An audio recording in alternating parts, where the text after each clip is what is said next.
Invité de cette édition est François Corisco, délégué territorial de l'Office français de la biodiversité. Bonsoir. Bonsoir.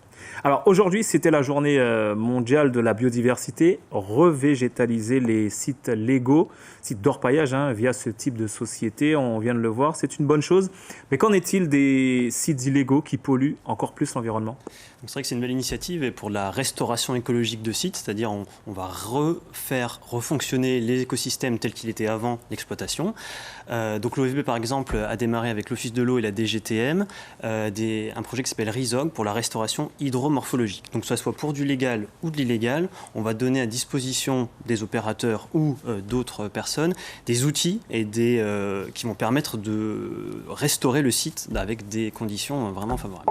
Et sur l'ensemble du territoire, parce qu'ils sont nombreux ces sites illégaux qui polluent. Oui, voilà. Vous y arrivez. Exactement. Donc du coup, on mène un travail de cartographie, l'ONF dans le côté du domaine forestier permanent et le parc national, parc amazonien de Guyane dans l'enceinte du parc, pour un peu savoir où sont ces sites, dans quels états ils sont et quels peuvent être les travaux qui permettent d'améliorer l'état du site.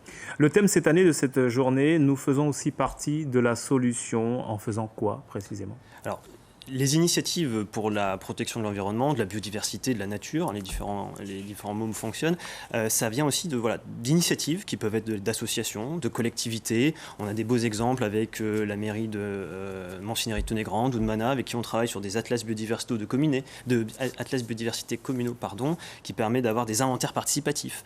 On travaille aussi avec les écoles et la sensibilisation des élèves, avec de l'éducation à l'environnement. Et c'est toutes ces solutions ensemble qui permettent de faire avancer la protection de l'environnement. La connaissance des espèces, leur protection font partie de vos actions. En termes de connaissances, tout d'abord, ça avance aujourd'hui ? Alors l'OFB, vraiment, pour ce qui est de... Avec la structure, bien sûr, l'OFB. Voilà, c'est ça. On a une équipe qui travaille sur la meilleure connaissance d'espèces de faune sauvage, par exemple, sur la biche, sur le cochon-bois, sur le tapir. On essaie de savoir comment il fonctionne. On travaille aussi sur le jaguar, connaître son domaine vital, connaître son comportement, ce qui permet après de modifier ou de faire évoluer la réglementation, la gestion de ces espèces.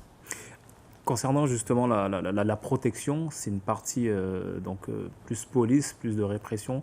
Là aussi, on sait que c'est très contesté parfois sur certains domaines. Quelles sont les actions menées par l'OFB ? Alors l'OFB, via son service de police de l'environnement, applique toutes les dispositions du Code de l'environnement.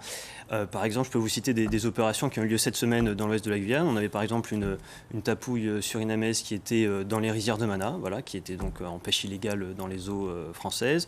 On avait des personnes qui vendent un bébé jaguar sur les réseaux sociaux. Et là, c'est pareil, donc c'est du commerce interdit pour ce genre d'espèces. Donc vous voyez, toutes ces actions qui peuvent être néfastes à la biodiversité, on a aussi une réponse qui est adaptée par rapport à ça.